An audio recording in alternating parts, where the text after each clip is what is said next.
Apa itu bertobat, ya, yang memberi keselamatan? Apa itu bertobat yang memberi keselamatan? Saya Pendeta Tan Honai dari Gereja Allah Gaifu. Bapak Ibu Saudara, kalau ngomongin bertobat, ya, kebanyakan orang hanya fokus kepada hal-hal fisik, dan itu di Alkitab ada. Ini supaya mudah aja ya. Ada banyak ayat bertobat, ya, tentang bertobat dari perbuatan-perbuatan jahat, ya. Jadi tobat yang pertama adalah tobat secara fisik, ya, perbuatan-perbuatan jahat melawan hukum-hukum, ya, melawan hukum adat, melawan hukum positif negara, ya. Tadinya pemabuk menjadi tobat, ya. Tadinya tukang palak, ya, tukang malak jadi tobat, dan seterusnya. Itu tobat secara fisik. Apakah tobat yang secara fisik seperti itu bisa menuju ke surga? Sama sekali tidak. Saya ulang, tobat secara fisik, ya. Pemabuk tobat, ya. Drug, ya, pemakai drug tobat. Apalagi tukang palak tobat.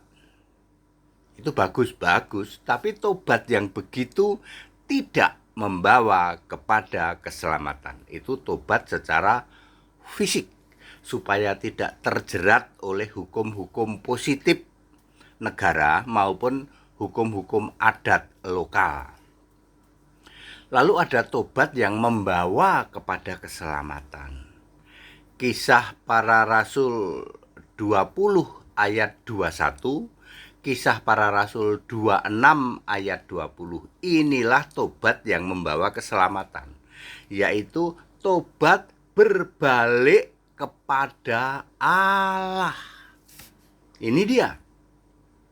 Saya sering menyebutnya pindah iman. Ini baru menyelamatkan. Tadinya sebagai orang fasik yang tidak menyembah Allah yang benar. Allah yang benar di era sekarang adalah Yesus Kristus. 1 Yohanes 5 ayat 20. Meskipun Anda tobat secara fisik, gitu, nungging-nungging, sujud-sujud, jadi agamis, banyak melakukan ibadah, banyak melakukan sedekah, useless kalau kalian tidak pindah iman, tobat secara iman, berbalik kepada Allah. Di dalam Kisah Para Rasul 20 ayat 21, Kisah Para Rasul 26 ayat 20. Jadi harus berbalik kepada Allah yang benar. Allah yang benar siapa? Yesus Kristus. Sebenarnya proses yang benar adalah tobat dulu secara iman, ya. Pindah iman dulu, percaya kepada Yesus. Tadinya Tritunggal, ya. Tritunggal itu suruh berhenti ngerokok aja nggak akan bisa loh. Tapi kalau Anda percaya Yesus, satu-satunya Tuhan Allah, automatically itu ngerokok berhenti, mabuk berhenti, ya. Jadi tukang palak berhenti automatically. Jika engkau menjadi milik Allah, maka Allah memperlengkapi setiap perbuatan baik. Jangan dibalik. Tobat berbuat baik dulu, sementara iman nggak diurusin. Anda cuman jadi orang agamis, gitu. Sepertinya rajin beribadah, banyak sedekah, tapi keimanan tidak selamat. Ya, seperti itu. Jadi very clear, ya Bapak Ibu Saudara, ya.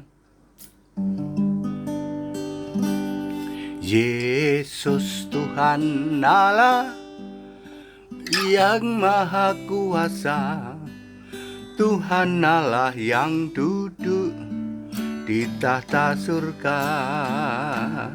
Yesus Tuhan Allah, Dialah Alfa Omega, satu-satunya dan tak ada yang lainnya. Segala kemuliaan hanya bagi Dia, pujian dan hormat bagi Yesus Kristus selamanya.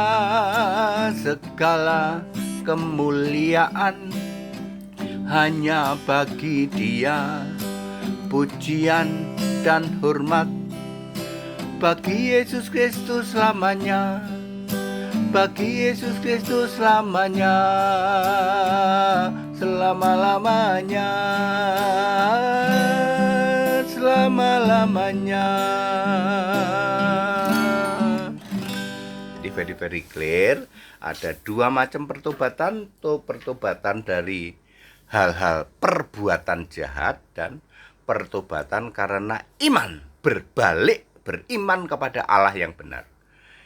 Ya, proses yang benar adalah beriman dulu kepada Allah yang benar, menjadi milik Allah terlebih dahulu, baru Allah memperlengkapi setiap perbuatan baik. Tobat itu pindah iman dulu. Sembah Yesus Kristus satu-satunya Allah yang benar. Itu dulu, soal perbuatan baik automatically disetting Allah. 2 Timotius 3 ayat 17. Very clear. Back to the scripture, kembali ke Alkitab. Haleluya, amin.